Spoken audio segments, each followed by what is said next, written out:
Europe 1, 7h54. Thomas Soto. Exit Dilma Rousseff ou quasiment, elle sera dans les prochaines heures écartée du pouvoir par une procédure de destitution. Et ce matin, c'est tout le Brésil qui est en crise. C'est son vice-président, son ancien allié Michel Temer, 75 ans, qui devrait assurer l'intérim. Bonjour Dany Cohn-Bendit. Bonjour Thomas. Et ben voilà, elle a maquillé les comptes publics, elle s'est fait prendre. Enfin un pays où les tricheurs sont chassés du pouvoir. Alors, une information européenne, d'après la Folla de São Paulo, 53 pour la destitution, 21 contre et 7 indécis. La Donc, majorité requise est 41. Donc voilà, c'est fait. Alors, elle a maquillé les comptes. C'est plus compliqué que ça. Le pédalage qu'elle a fait, c'est d'emprunter de l'argent aux entreprises publiques pour finir l'année et après rendre l'argent. C'est d'ailleurs quelque chose qui se fait couramment et qui se faisait couramment au Brésil. C'était pas tout à fait légal, c'est vrai, mais c'était rentré dans les mœurs. Ça, il faut dire la vérité, elle n'est pas la seule. Il y a 13 gouverneurs qui, au niveau de leur pays, de leur région, font la même chose. Et puis, elle n'est pas impliquée elle-même dans le scandale Petrobras, c'est-à-dire elle n'est pas corrompue. On n'a pas trouvé, on dit qu'elle savait, peut-être, mais elle n'est pas dedans. Dis donc Dany, vous ne seriez pas un peu indulgent parce que Dilma Rousseff, c'est la copine de Lula qui est votre copain à vous ? Honnêtement. Non, parce qu'il y a quelque chose quand même de surréaliste dans cette histoire.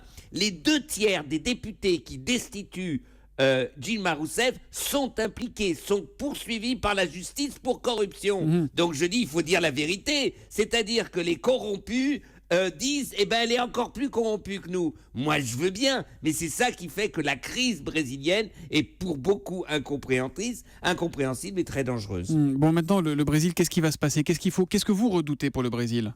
Je redoute une instabilité parce que vous avez un système politique complètement fou. C'est ça le problème, une élection du président ou de la présidente au suffrage universel, mais un parlement morcelé où la majorité est très difficile à trouver. Le parti qui gagne les élections présidentielles n'a pas de majorité. Eh bien, on est obligé de faire des combinazioni, comme on disait en Italie, et ça, c'est l'instabilité qui restera. Et face à la crise, parce qu'il y a une véritable crise économique, financière, sociale, de sécurité au Brésil, face à ça, le danger, le spectre, si vous voulez, d'un homme fort qui reprendrait tout ça, donc voyez le coup d'État militaire, c'est ça qui me fait peur, moi, c'est peut-être une lubie, c'est que ce spectre donc du coup d'État militaire peut ressurgir au Brésil. Voilà, merci beaucoup Dany Cohn-Bendit. On précisera quand même que le Parti des Travailleurs, le parti d'Dilma Rousseff est impliqué dans le scandale de corruption Petrobras qui éclabousse son parti jusqu'au plus haut niveau. On verra si elle est personnellement concernée ou pas un peu plus tard. L'humeur do Dany do Brasil revient demain à 8h moins 10 sur Europe 1. À demain.